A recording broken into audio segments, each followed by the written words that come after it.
उत्तर प्रदेश के ग्रेटर नोएडा में अपने प्रेमी सचिन से मिलने के लिए अपने 4 बच्चों के साथ अवैध रूप से भारत में प्रवेश करने वाली पाकिस्तानी महिला सीमा हैदर ने कहा कि उसने पूरे दिल से भारतीय संस्कृति को अपनाया है और वह पाकिस्तान नहीं लौटना चाहती। इस जोड़े की प्रेम कहानी जो 2019 में लोकप्रिय मोबाइल गेम पबजी पर उनकी बातचीत के दौरान शुरू हुई थी। सीमा हैदर अपने बच्चों के साथ नेपाल के रास्ते चोरी छिपे सीमा पार कर भारत में घुस आईं और ग्रेटर नोएडा के रबुपुरा इलाके में स्थित किराए के अपार्टमेंट में सचिन के साथ रहने लगी। हालांकि उनकी यात्रा ने एक अप्रत्याशित मोड़ तब लिया जब सीमा को 4 जुलाई को बिना वीजा के भारत में प्रवेश करने के लिए गिरफ्तार किया गया। इस प्रक्रिया में उसकी मदद करने वाले सचिन को भी गिरफ्तार कर लिया गया और इसके बाद दोनों व्यक्तियों को शुक्रवार को जमानत दे दी गई। इंडिया टुडे के साथ एक साक्षात्कार के दौरान सीमा हैदर ने उन परिवर्तनों का खुलासा किया जो उन्होंने भारतीय समाज में आत्मसात करने के लिए किए हैं।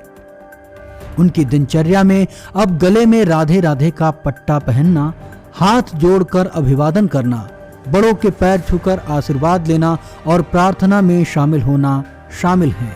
सीमा ने कहा कि उन्होंने सचिन के परिवार की तरह शाकाहारी जीवन शैली को अपनाया है। सीमा ने कहा कि उन्होंने सचिन के परिवार की तरह ही शाकाहारी जीवन शैली को अपनाया है और हिंदू धर्म भी अपना लिया है। उन्होंने दृढ़ता से पाकिस्तान लौटने की इच्छा की कमी व्यक्त की क्योंकि उन्हें डर है कि उन्हें कोई पत्थर मार मार कर मार डालेगा। हालांकि उनके बच्चों के पास पाकिस्तान लौटने का विकल्प है, लेकिन उन्होंने भारत में अपनी मां के साथ रहने का विकल्प चुना है। सीमा ने खुलासा किया कि उनके पहले पति गुलाम 2020 से उनके साथ नहीं है। अपने साक्षात्कार के दौरान उन्होंने गुलाम के हाथों दुर्व्यवहार के उदाहरणों को याद किया, जिसमें एक घटना यह भी शामिल थी जहां उनके चेहरे पर मिर्च पाउडर फेंका गया था।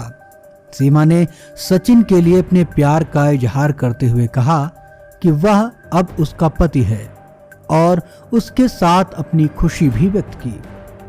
सीमा के बच्चों ने भी सचिन को एक पैतृक व्यक्ति के रूप में अपना लिया है, यानी कि अपने पिता के रूप में, जिससे उनके नए परिवार के भीतर बंधन और भी मजबूत हो गए हैं।